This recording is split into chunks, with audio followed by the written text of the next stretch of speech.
The Red-Headed League.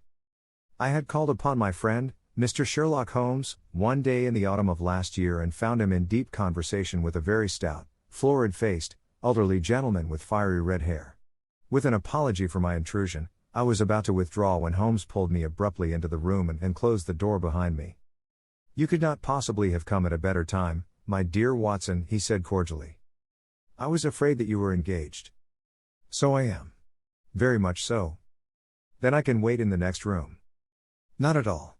This gentleman, Mr. Wilson, has been my partner and helper in many of my most successful cases, and I have no doubt that he will be of the utmost use to me and yours also." The stout gentleman half rose from his chair and gave a bob of greeting, with a quick little questioning glance from his small fat encircled eyes. "Try the settee," said Holmes, relapsing into his armchair and putting his fingertips together, as was his custom when in judicial moods. "I know, my dear Watson, that you share my love of all that is bizarre and outside the conventions and humdrum routine of everyday life. You have shown your relish for it by the enthusiasm which has prompted you to chronicle, and, if you will excuse my saying so, somewhat to embellish so many of my own little adventures. Your cases have indeed been of the greatest interest to me," I observed.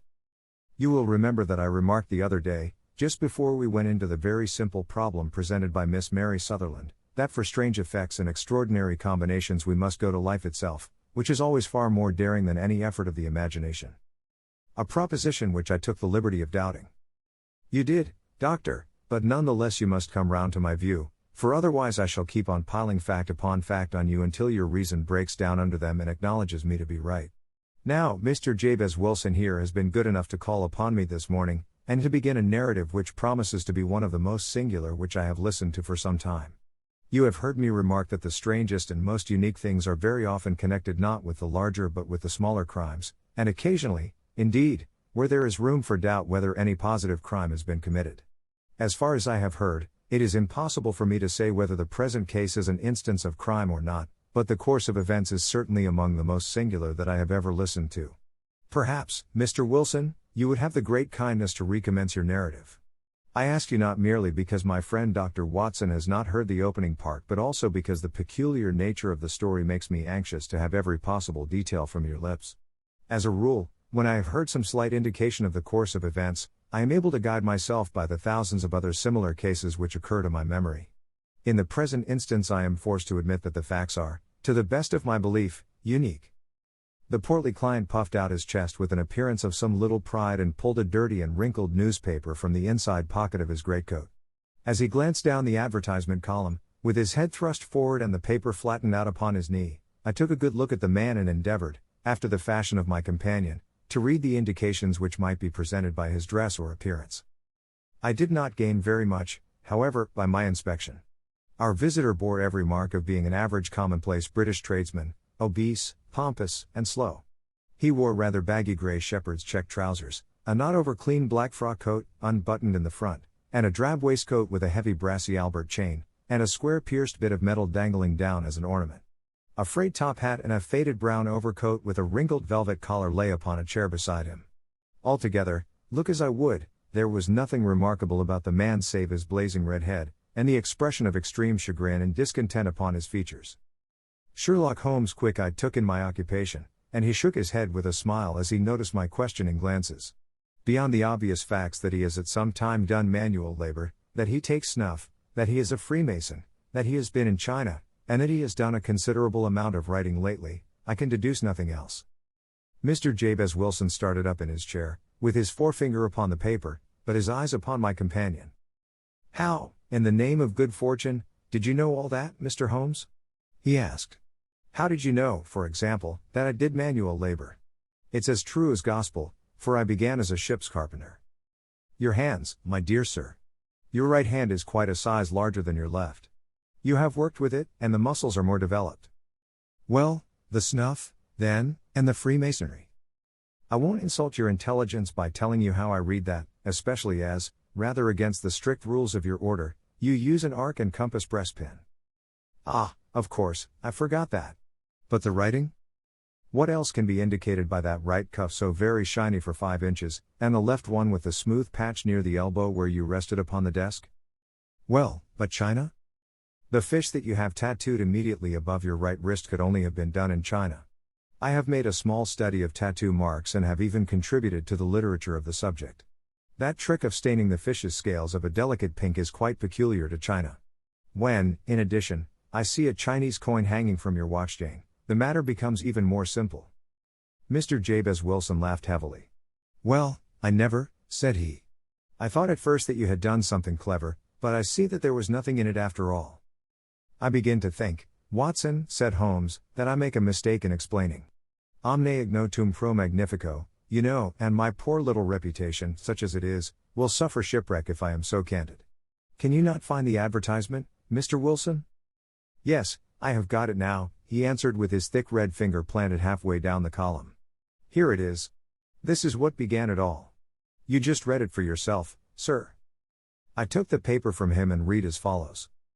To the Red-Headed League, on account of the bequest of the late Ezekiah Hopkins, of Lebanon, Pennsylvania, USA, there is now another vacancy open which entitles a member of the League to a salary of £4 a week for purely nominal services.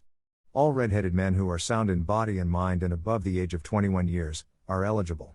Apply in person on Monday, at 11 o'clock, to Duncan Ross, at the offices of the League, 7 Pope's Court, Fleet Street. What on earth does this mean? I ejaculated after I had twice read over the extraordinary announcement. Holmes chuckled and wriggled in his chair, as was his habit when in high spirits. It is a little off the beaten track, isn't it? Said he. And now, Mr. Wilson, off you go at scratch and tell us all about yourself, your household, and the effect which this advertisement had upon your fortunes. You will first make a note, Doctor, of the paper and the date. It is the Morning Chronicle of April 27, 1890. Just 2 months ago. Very good. Now, Mr. Wilson? Well, it is just as I have been telling you, Mr. Sherlock Holmes, said Jabez Wilson, mopping his forehead. I have a small pawnbroker's business at Coburg Square, near the city. It's not a very large affair, and of late years it has not done more than just give me a living. I used to be able to keep 2 assistants, but now I only keep 1, and I would have a job to pay him but that he is willing to come for half wages so as to learn the business. What is the name of this obliging youth? Asked Sherlock Holmes. His name is Vincent Spaulding, and he's not such a youth, either. It's hard to say his age. I should not wish a smarter assistant, Mr. Holmes, and I know very well that he could better himself and earn twice what I am able to give him. But, after all, if he is satisfied, why should I put ideas in his head?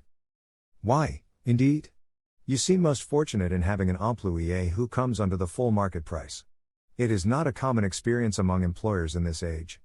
I don't know that your assistant is not as remarkable as your advertisement. Oh, he has his faults, too, said Mr. Wilson. Never was such a fellow for photography. Snapping away with a camera when he ought to be improving his mind, and then diving down into the cellar like a rabbit into its hole to develop his pictures. That is his main fault, but on the whole he's a good worker. There's no vice in him. He is still with you, I presume? Yes, sir. He and a girl of 14, who does a bit of simple cooking and keeps the place clean. That's all I have in the house, for I am a widower and never had any family. We live very quietly, sir, the 3 of us, and we keep a roof over our heads and pay our debts, if we do nothing more. The first thing that put us out was that advertisement. Spaulding, he came down into the office just this day 8 weeks, with this very paper in his hand, and he says, I wish to the Lord, Mr. Wilson, that I was a red-headed man. Why that? I asks. Why, says he, here's another vacancy on the League of the Red-Headed Men. It's worth quite a little fortune to any man who gets it, and I understand that there are more vacancies than there are men, so that the trustees are at their wits' end what to do with the money. If my hair would only change color, here's a nice little crib all ready for me to step into. Why, what is it, then?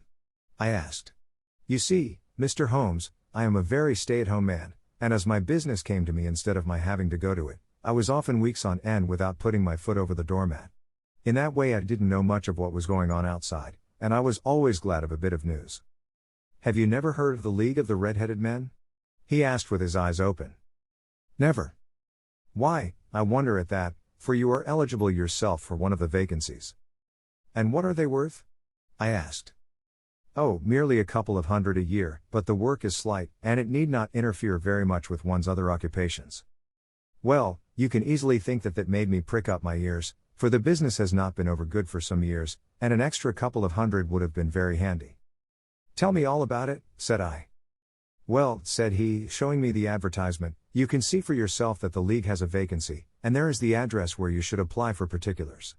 As far as I can make out, the league was founded by an American millionaire, Ezekiel Hopkins, who was very peculiar in his ways. He was himself red-headed, and he had a great sympathy for all red-headed men, so when he died, it was found that he had left his enormous fortune in the hands of trustees, with instructions to apply the interest to the providing of easy berths to men whose hair is of that color. From all I hear, it is splendid pay and very little to do. But, said I, there would be millions of red-headed men who would apply. Not so many as you might think, he answered. You see, it is really confined to Londoners, and to grown men. This American had started from London when he was young, and he wanted to do the old town a good turn. Then, again, I have heard it is no use your applying if your hair is light red, or dark red, or anything but real bright, blazing, fiery red. Now, if you cared to apply, Mr. Wilson, you would just walk in, but perhaps it would hardly be worth your while to put yourself out of the way for the sake of a few £100. Now, it is a fact, gentlemen, as you may see for yourselves, that my hair is of a very full and rich tint, so that it seemed to me that if there was to be any competition in the matter, I stood as good a chance as any man that I had ever met. Vincent Spaulding seemed to know so much about it that I thought he might prove useful, so I just ordered him to put up the shutters for the day and to come right away with me.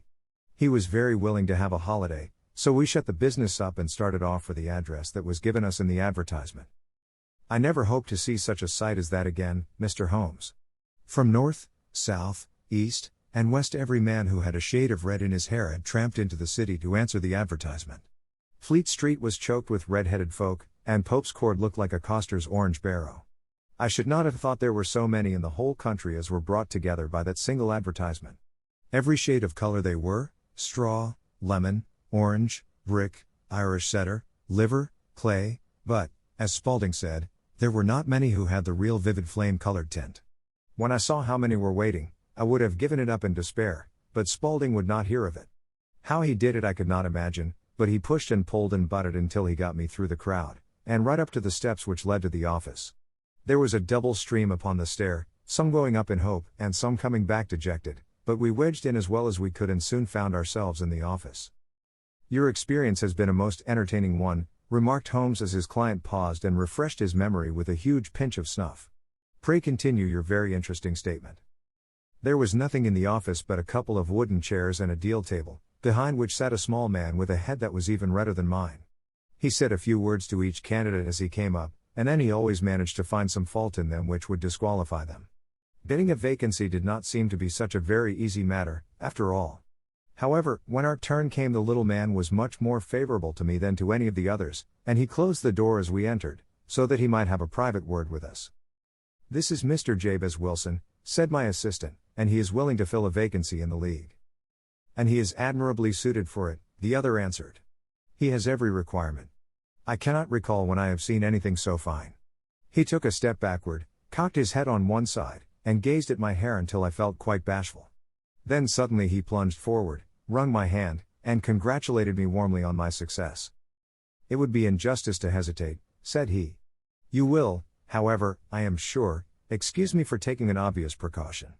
With that he seized my hair in both his hands and tugged until I yelled with the pain. There is water in your eyes, said he as he released me. I perceive that all is as it should be. But we have to be careful, for we have twice been deceived by wigs and once by paint. I could tell you tales of cobbler's wax which would disgust you with human nature. He stepped over to the window and shouted through it at the top of his voice that the vacancy was filled. A groan of disappointment came up from below, and the folk all trooped away in different directions until there was not a red head to be seen except my own and that of the manager. My name, said he, is Mr. Duncan Ross, and I am myself one of the pensioners upon the fund left by our noble benefactor. Are you a married man, Mr. Wilson? Have you a family? I answered that I had not. His face fell immediately. Dear me, he said gravely, that is very serious indeed. I am sorry to hear you say that. The fund was, of course, for the propagation and spread of the redheads as well as for their maintenance. It is exceedingly unfortunate that you should be a bachelor. My face lengthened at this, Mr. Holmes, for I thought that I was not to have the vacancy after all, but after thinking it over for a few minutes he said that it would be all right. In the case of another, said he, the objection might be fatal, but we must stretch a point in favor of a man with such a head of hair as yours. When shall you be able to enter upon your new duties? Well, it is a little awkward, for I have a business already, said I. Oh, never mind about that, Mr. Wilson, said Vincent Spaulding. I should be able to look after that for you. What would be the hours? I asked. 10 to 2. Now a pawnbroker's business is mostly done of an evening, Mr. Holmes, especially Thursday and Friday evening, which is just before payday, so it would suit me very well to earn a little in the mornings. Besides, I knew that my assistant was a good man, and that he would see to anything that turned up. That would suit me very well, said I. And the pay? Is £4 a week. And the work? Is purely nominal. What do you call purely nominal? Well, you have to be in the office, or at least in the building, the whole time. If you leave, you forfeit your whole position forever. The will is very clear upon that point. You don't comply with the conditions if you budge from the office during that time. It's only 4 hours a day, and I should not think of leaving, said I. No excuse will avail, said Mr. Duncan Ross, neither sickness nor business nor anything else. There you must stay, or you lose your billet. And the work? Is to copy out the Encyclopedia Britannica. There is the first volume of it in that press. You must find your own ink, pens, and blotting paper, but we provide this table and chair. Will you be ready tomorrow? Certainly, I answered. Then, goodbye, Mr. Jabez Wilson, and let me congratulate you once more on the important position which you have been fortunate enough to gain. He bowed me out of the room and I went home with my assistant, hardly knowing what to say or do. I was so pleased at my own good fortune. Well, I thought over the matter all day, and by evening I was in low spirits again, for I had quite persuaded myself that the whole affair must be some great hoax or fraud, though what its object might be I could not imagine. It seemed altogether past belief that anyone could make such a will, or that they would pay such a sum for doing anything so simple as copying out the Encyclopedia Britannica. Vincent Spaulding did what he could to cheer me up, but by bedtime I had reasoned myself out of the whole thing. However, in the morning I determined to have a look at it anyhow, so I bought a penny bottle of ink, and with a quill pen and 7 sheets of foolscap paper, I started off for Pope's Court. Well, to my surprise and delight, everything was as right as possible. The table was set out ready for me, and Mr. Duncan Ross was there to see that I got fairly to work. He started me off upon the letter A, and then he left me, but he would drop in from time to see that all was right with me. At 2 o'clock he bade me good day, complimented me upon the amount that I had written, and locked the door of the office after me. This went on day after day, Mr. Holmes, and on Saturday the manager came in and planked down 4 golden sovereigns for my week's work. It was the same next week, and the same the week after. Every morning I was there at 10, and every afternoon I left at 2. By degrees Mr. Duncan Ross took to coming in only once of a morning, and then, after a time, he did not come in at all.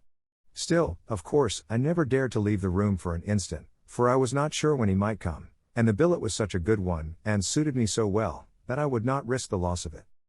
8 weeks passed away like this, and I had written about abbots and archery and armor and architecture and Attica, and hoped with diligence that I might get on to the bees before very long.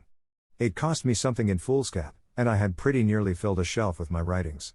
And then suddenly the whole business came to an end. To an end? Yes, sir. And no later than this morning. I went to my work as usual at 10 o'clock, but the door was shut and locked, with a little square of cardboard hammered onto the middle of the panel with a tack.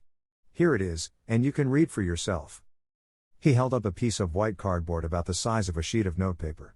It read in this fashion. The Red-Headed League is dissolved. October 9, 1890.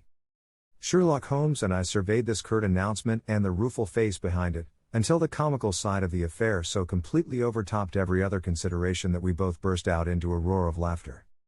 I cannot see that there is anything very funny, cried our client, flushing up to the roots of his flaming head. If you can do nothing better than laugh at me, I can go elsewhere. No, no, cried Holmes, shoving him back into the chair from which he had half risen. I really wouldn't miss your case for the world. It is most refreshingly unusual. But there is, if you will excuse my saying so, something just a little funny about it. Pray what steps did you take when you found the card upon the door? I was staggered, sir. I did not know what to do. Then I called at the offices round, but none of them seemed to know anything about it. Finally, I went to the landlord, who is an accountant living on the ground floor, and I asked him if he could tell me what had become of the Red-Headed League. He said that he had never heard of any such body. Then I asked him who Mr. Duncan Ross was. He answered that the name was new to him. Well, said I, the gentleman at number 4. What, the red-headed man? Yes. Oh, said he, his name was William Morris. He was a solicitor and was using my room as a temporary convenience until his new premises were ready. He moved out yesterday. Where could I find him? Oh, at his new offices. He did tell me the address. Yes, 17 King Edward Street, near St. Paul's. I started off, Mr. Holmes, but when I got to that address it was a manufactory of artificial kneecaps, and no one in it had ever heard of either Mr. William Morris or Mr. Duncan Ross. And what did you do then? Asked Holmes. I went home to Saxe-Coburg Square, and I took the advice of my assistant. But he could not help me in any way. He could only say that if I waited I should hear by post. But that was not quite good enough, Mr. Holmes. I did not wish to lose such a place without a struggle, so, as I had heard that you were good enough to give advice to poor folk who were in need of it, I came right away to you. And you did very wisely, said Holmes. Your case is an exceedingly remarkable one, and I shall be happy to look into it. From what you have told me I think that it is possible that graver issues hang from it than might at first sight appear. Grave enough, said Mr. Jabez Wilson. Why, I have lost £4 a week. As far as you are personally concerned, remarked Holmes, I do not see that you have any grievance against this extraordinary league.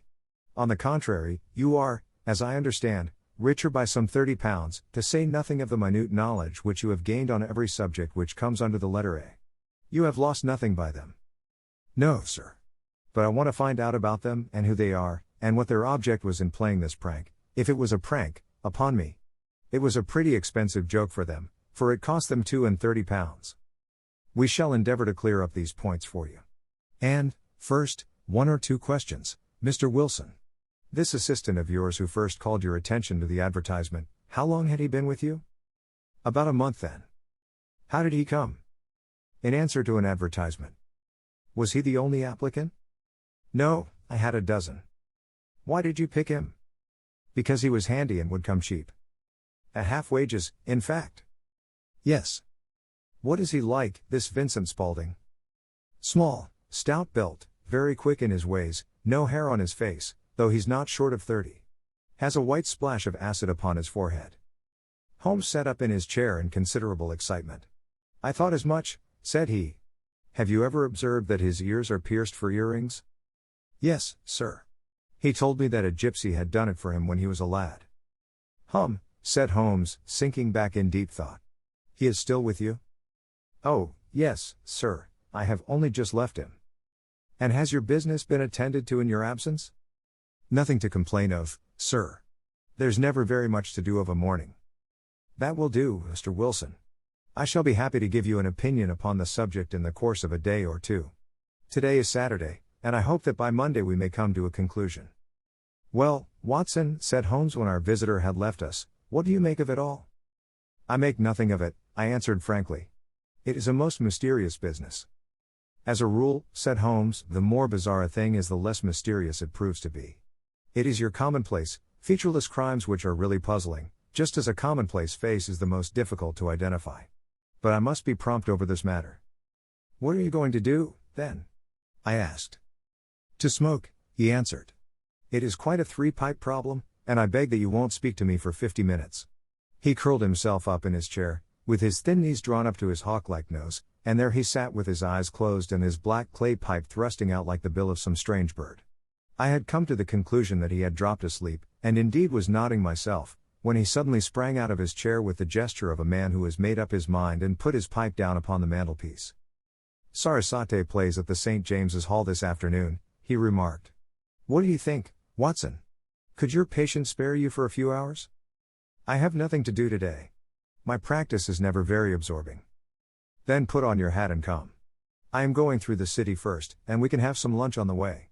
I observe that there is a good deal of German music on the program, which is rather more to my taste than Italian or French. It is introspective, and I want to introspect. Come along.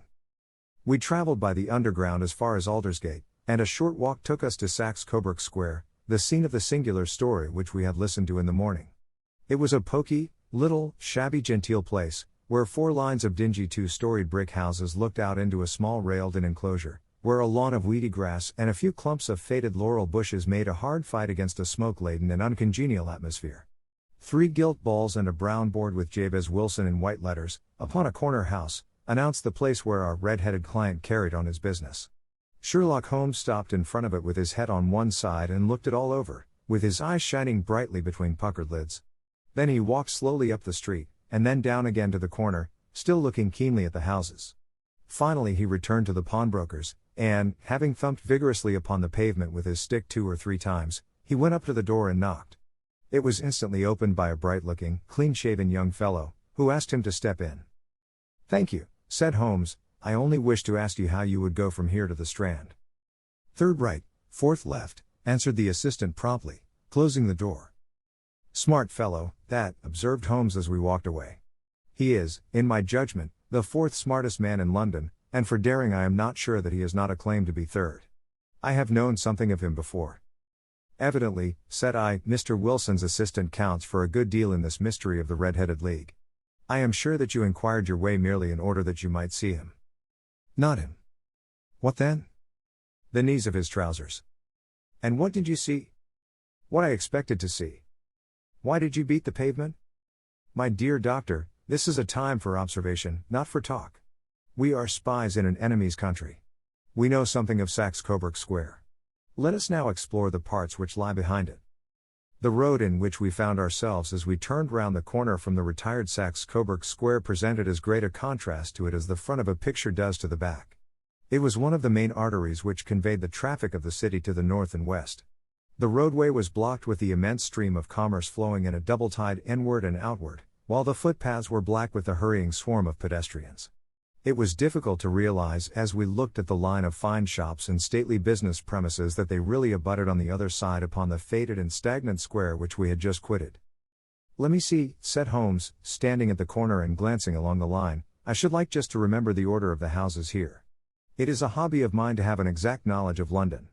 There is Mortimer's, the tobacconist, the little newspaper shop, the Coburg branch of the City and Suburban Bank, the vegetarian restaurant, and McFarlane's carriage building depot. That carries us right on to the other block. And now, doctor, we've done our work, so it's time we had some play. A sandwich and a cup of coffee, and then off to Violin Land, where all is sweetness and delicacy and harmony, and there are no red-headed clients to vex us with their conundrums." My friend was an enthusiastic musician, being himself not only a very capable performer but a composer of no ordinary merit. All the afternoon he sat in the stalls wrapped in the most perfect happiness, gently waving his long, thin fingers in time to the music, while his gently smiling face and his languid, dreamy eyes were as unlike those of Holmes the sleuth hound, Holmes the relentless, keen-witted, ready-handed criminal agent, as it was possible to conceive. In his singular character the dual nature alternately asserted itself, and his extreme exactness and astuteness represented, as I have often thought, the reaction against the poetic and contemplative mood which occasionally predominated in him. The swing of his nature took him from extreme languor to devouring energy, and, as I knew well, he was never so truly formidable as when, for days on end, he had been lounging in his armchair amid his improvisations and his blackletter editions.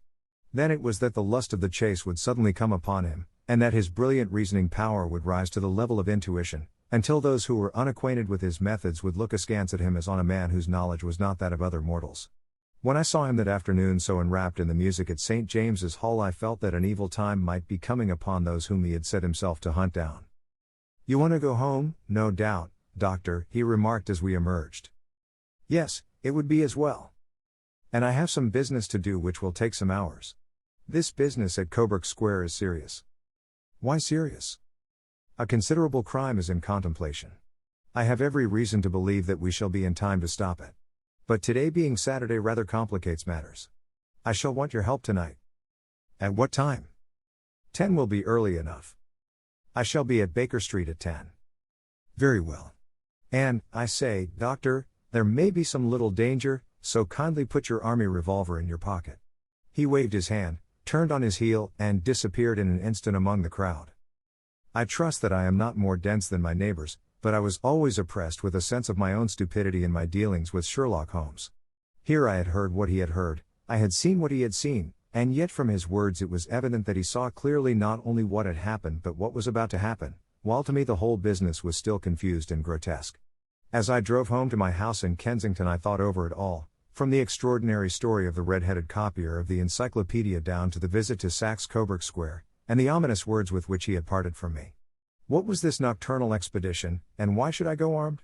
Where were we going, and what were we to do? I had the hint from Holmes that this smooth-faced pawnbroker's assistant was a formidable man, a man who might play a deep game.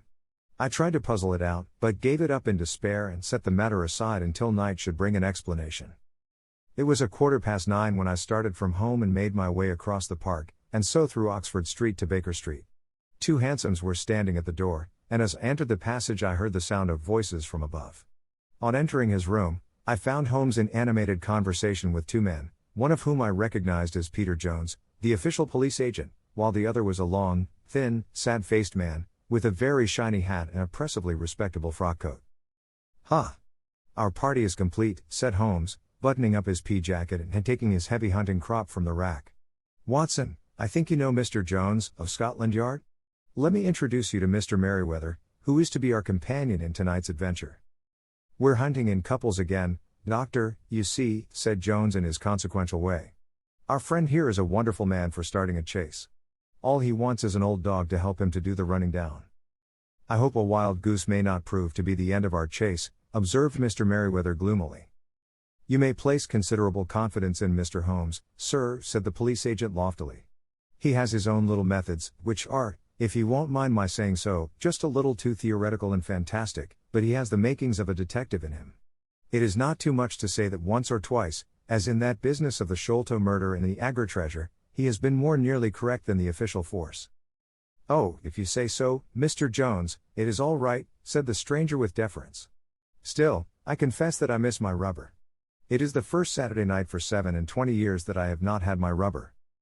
"I think you will find," said Sherlock Holmes, "that you will play for a higher stake tonight than you have ever done yet, and that the play will be more exciting.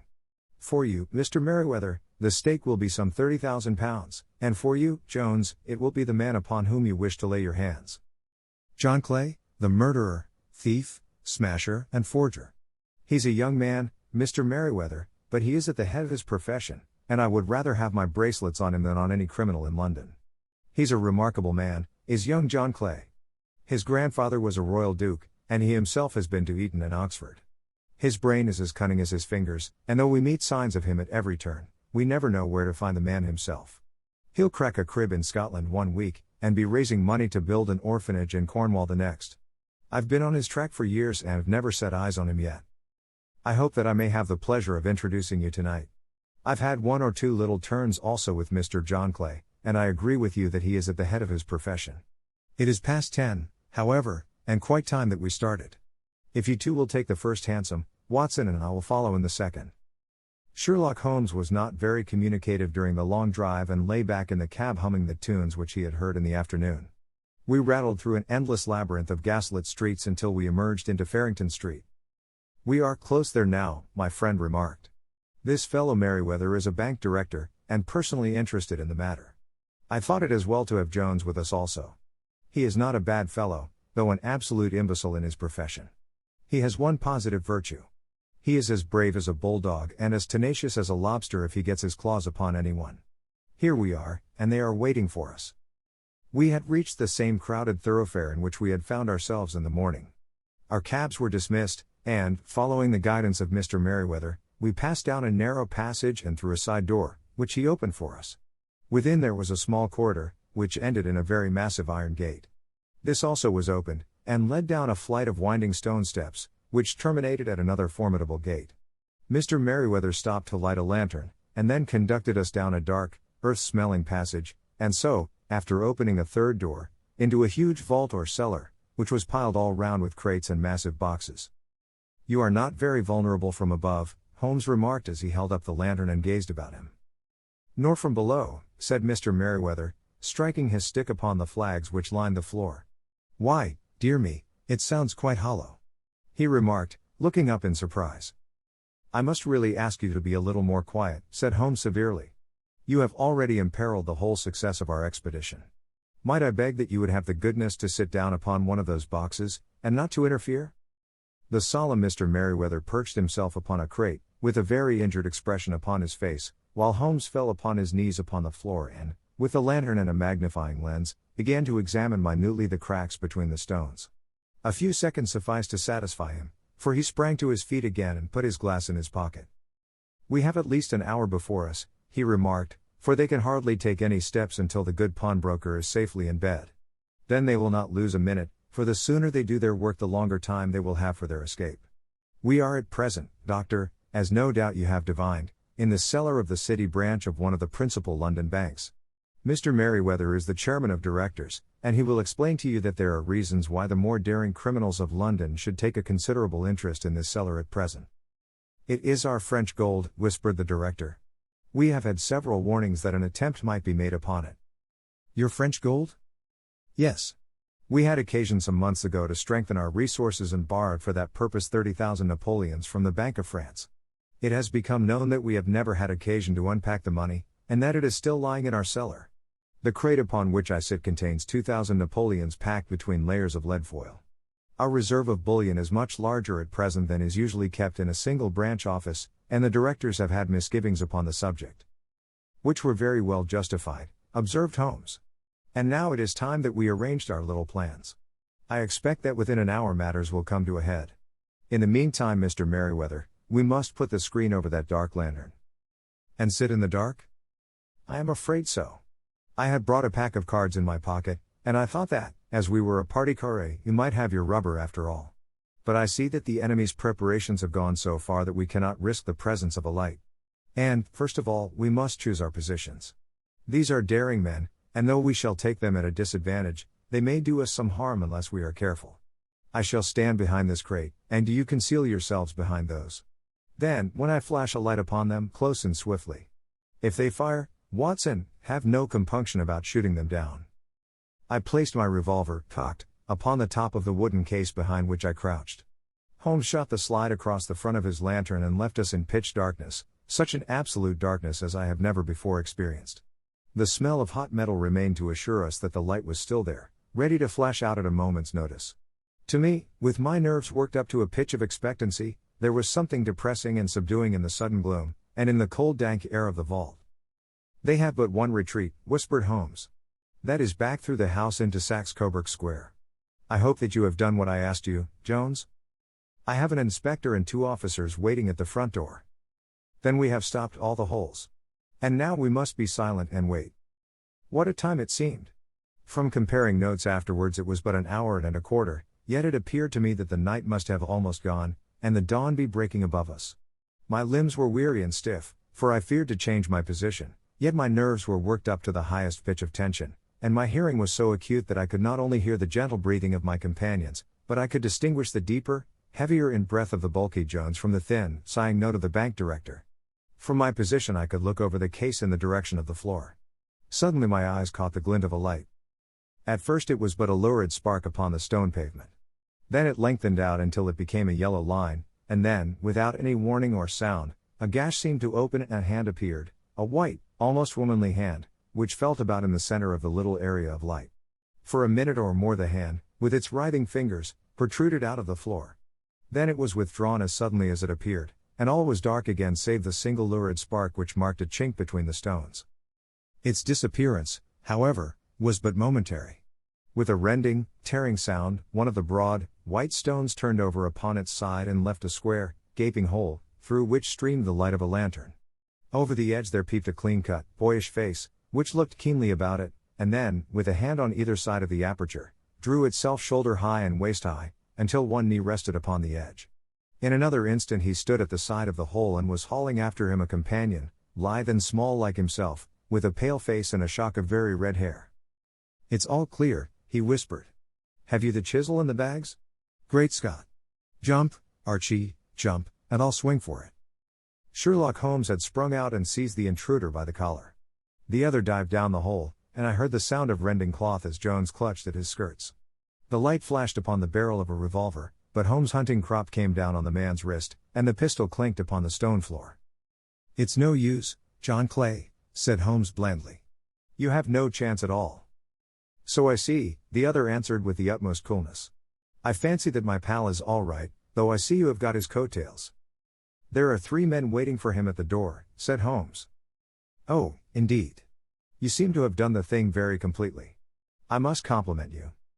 "And I you," Holmes answered. "Your red-headed idea was very new and effective."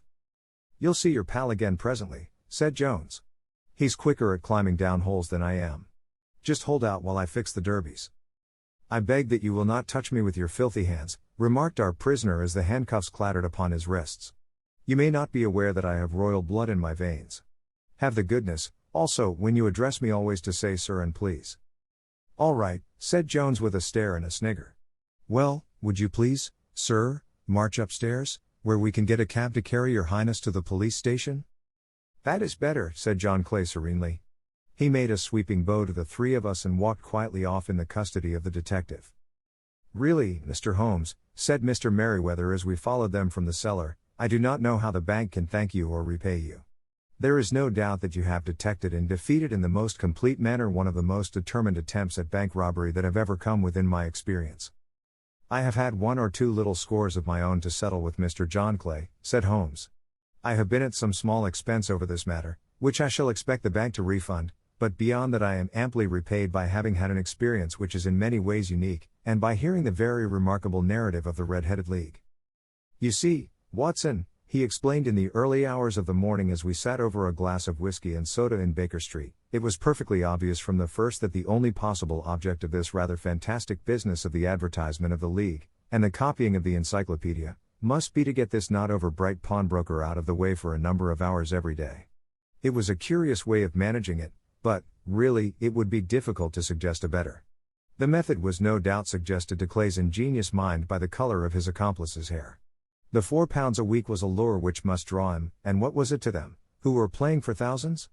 They put in the advertisement, one rogue has the temporary office, the other rogue incites the man to apply for it, and together they managed to secure his absence every morning in the week.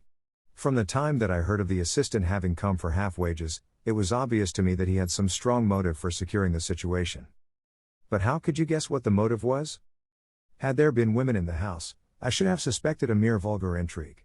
That, however, was out of the question. The man's business was a small one, and there was nothing in his house which could account for such elaborate preparations, and such an expenditure as they were at. It must, then, be something out of the house. What could it be?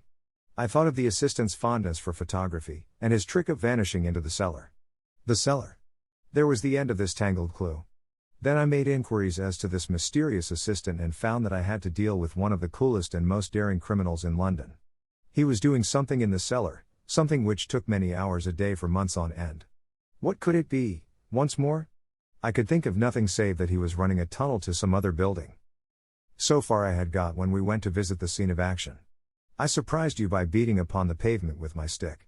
I was ascertaining whether the cellar stretched out in front or behind. It was not in front. Then I rang the bell, and, as I hoped, the assistant answered it. We have had some skirmishes, but we had never set eyes upon each other before. I hardly looked at his face. His knees were what I wished to see. You must yourself have remarked how worn, wrinkled, and stained they were. They spoke of those hours of burrowing. The only remaining point was what they were burrowing for. I walked round the corner, saw the city and the suburban bank abutted on our friend's premises, and felt that I had solved my problem. When you drove home after the concert I called upon Scotland Yard and upon the chairman of the bank directors, with the result that you have seen. And how could you tell that they would make their attempt tonight? I asked. Well, when they closed their league offices that was a sign that they cared no longer about Mr. Jabez Wilson's presence, in other words, that they had completed their tunnel. But it was essential that they should use it soon, as it might be discovered, or the bullion might be removed. Saturday would suit them better than any other day, as it would give them 2 days for their escape. For all these reasons I expected them to come tonight. You reasoned it out beautifully, I exclaimed in unfeigned admiration. It is so long a chain, and yet every link rings true. It saved me from ennui, he answered, yawning. Alas! I already feel it closing in upon me. My life is spent in one long effort to escape from the commonplaces of existence. These little problems help me to do so. And you are a benefactor of the race, said I. He shrugged his shoulders. Well, perhaps, after all, it is of some little use, he remarked. L'homme c'est rien, l'ouvre c'est tout, as Gustave Flaubert wrote to George Sand.